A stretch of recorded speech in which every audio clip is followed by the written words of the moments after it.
start off with the board today. God, my health is so bad. So there's two men right here. So let me draw them real quick.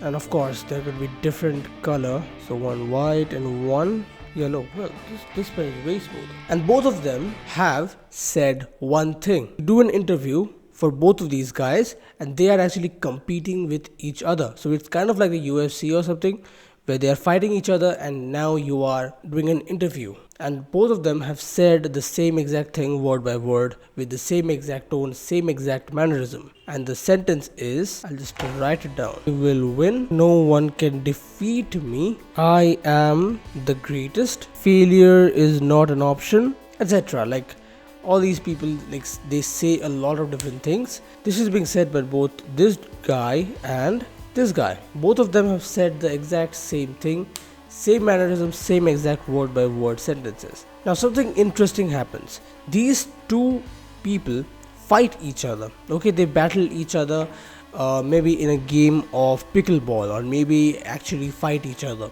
And in a fight between two people, one of them wins. So we're gonna select this dude. He has won and this dude has lost. Now the crazy thing is the public perception of the same things that they said. When you interview this dude who is the winner, of course gonna say ego. He had an ego. But you will actually not call it bad ego. It's called good ego. You will call that he has self-esteem, he has got belief in himself, he has got confidence. All because he was successful in predicting his own victory before the match. Whereas when you interview the loser, this guy, where should I write anything? You are also gonna say that he has got ego. Because look at the words that these two people have said, right? You're also gonna say that this dude has got ego. But bad ego, right? He has got delusion. He's delusional about himself and his win. Why? Because he couldn't predict his win, he couldn't predict his loss. He said that he would win, but then he lost. You're also gonna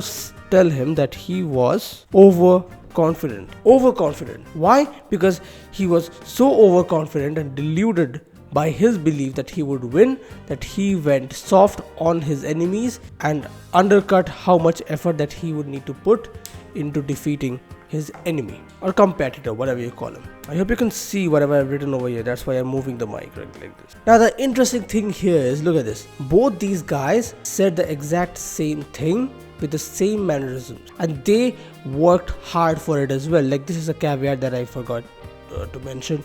Imagine like either of these two guys have not put the effort. Of course they're gonna lose. Of course if they say these exact same things after putting the efforts, they kind of deserve to be called these things. But both these guys have worked hard, but in a competition among two people, one of them is gonna win and one of them is gonna lose.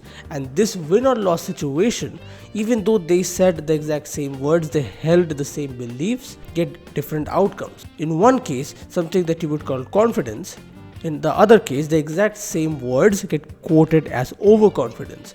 And for somebody, something is called good ego. We want to have that, we kind of admire that. But for the loser, he said the exact same words with the exact same feelings, he just lost. It's called bad ego. You don't want to have that. It's criticized. You teach other people how to not be this and be this. But both of these people trained the exact same way, said the exact same things, worked hard. This is what I'm trying to say when I say that ego and self-esteem have just one line of difference, and it is a result.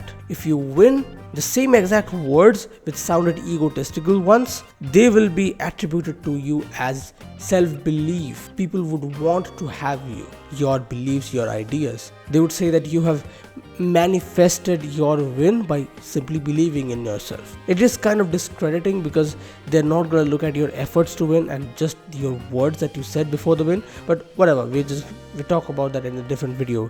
But in this video, like you can see the topic here, right? Same words, same mannerisms, the results change, the public perception of the same exact things change. Now that you have this information, how do you use this information? Why is this useful and relevant in your life? Let me tell you this, right? Whenever you are going into a competition, even if it isn't really a competition, but you are kind of competing with other people based on the default settings of the environment. So for example, you are going into an exam, right? You aren't directly competing with people, but there is competition designed. like baked into the system, right?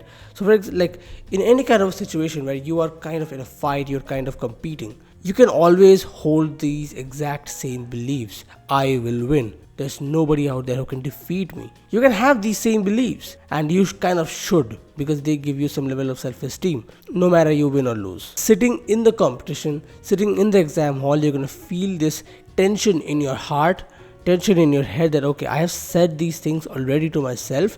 I have already tried giving myself the beliefs. I've said that I will win. Now, if I don't win, then my words will look like ego to me, and my self-confidence will be gone. Extra fuel, that is it. Like you will say these words, and then you will have this extra bit of motivation to win, because now you're trying to avoid loss, because if you lose, people are going to criticize you in a bad way. Simple as that. Extra fuel. But this is also quite important to understand, because for so long I had this weird confusion in my head about what is ego and what is self-esteem, because they sound the same. They're supposed to sound the same, it's the same words, it's just the outcome which differs self-esteem from ego. So that is why it's so confusing. They sound the exact same, self-esteem and ego. I read about it in so many different books that you should have self-esteem, you should never have ego, and it always used to